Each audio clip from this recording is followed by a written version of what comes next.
स्वागत है मेरे यूट्यूब चैनल में। आज मैं बात करने वाला हूँ एकल कोशिका और बहु कोशिका जीवों के बीच के अंतर के बारे में बात करने वाला हूँ। ठीक है, तो चलिए शुरू करते हैं कि एक कोशिकीय और बहु कोशिकीय जीवों के बीच का अंतर प्रमुख रूप से कोशिकाओं की संरचना, कार्य और व्यवस्था में अंतर के कारण होता है। ठीक है, इनके बीच का जो अंतर है वो कार्य, संरचना, व्यवस्था और अंतर के कारण होता है। एक कोशिकीय जीवों में एक कोशिका होती है।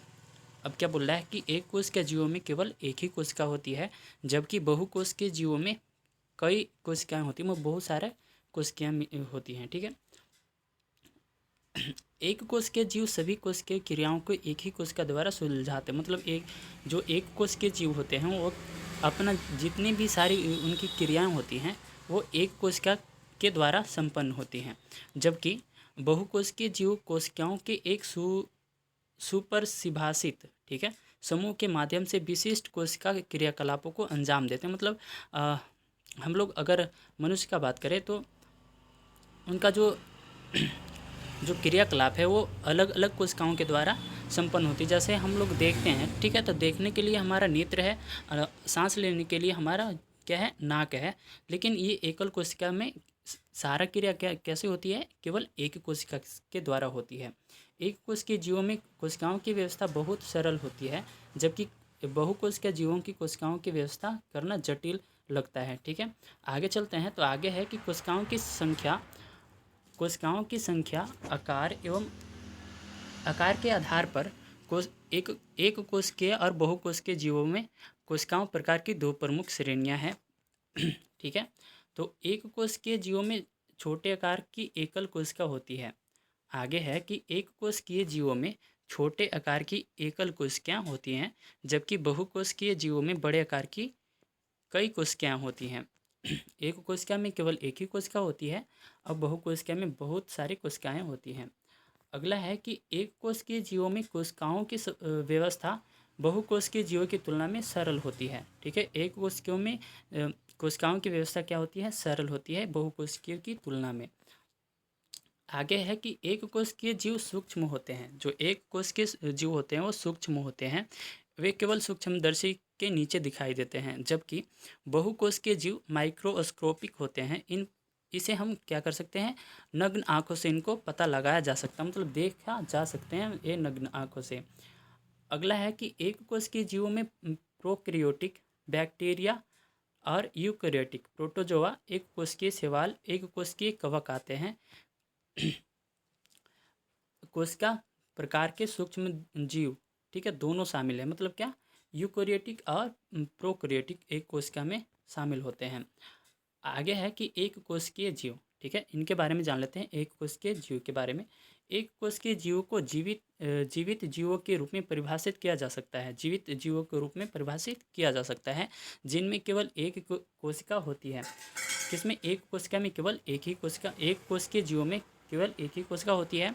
यह एकल कोशिका विभिन्न जीव प्रक्रिया या सेलुलर गतिविधियों को करने में सक्षम होते हैं। विभिन्न सेलुलर गतिविधियों के करने में सक्षम होते हैं।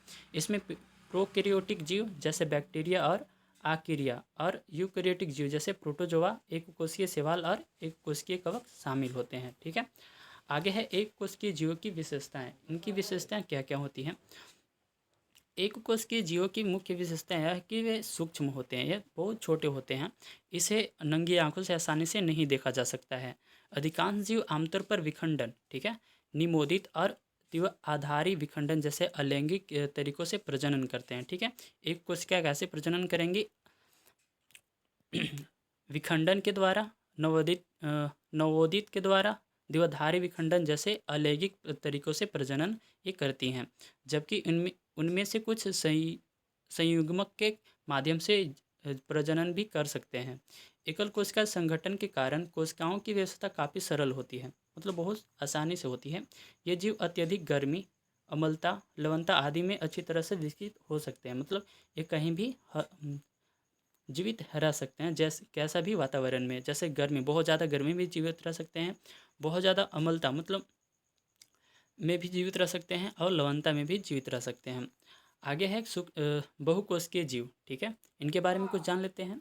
बहुकोशिकीय जीव को जीवित जीवों के रूप में परिभाषित किया जा सकता है जिनमें कई कोशिकाएं होती हैं। मतलब बहुकोशिकीय जीवों में बहुत सारी कोशिकाएं हो सकती हैं, उनको भी जीवित जीवों के रूप में परिभाषित किया जा सकता है। इन विशिष्ट सेल ऑर्गेनल के साथ यह शरीर के अंदर विभिन्न जीवन प्रक्रियाओं या अलग अलग सेलुलर गतिविधियों को करने में सक्षम होते हैं।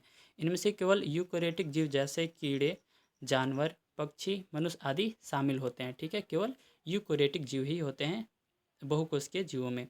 आगे देख लेते हैं बहुकोशिकीय जीवों की विशेषताएं। ठीक है, ये बहुकोशिकीय जीवों की विशेषता क्या क्या होती हैं।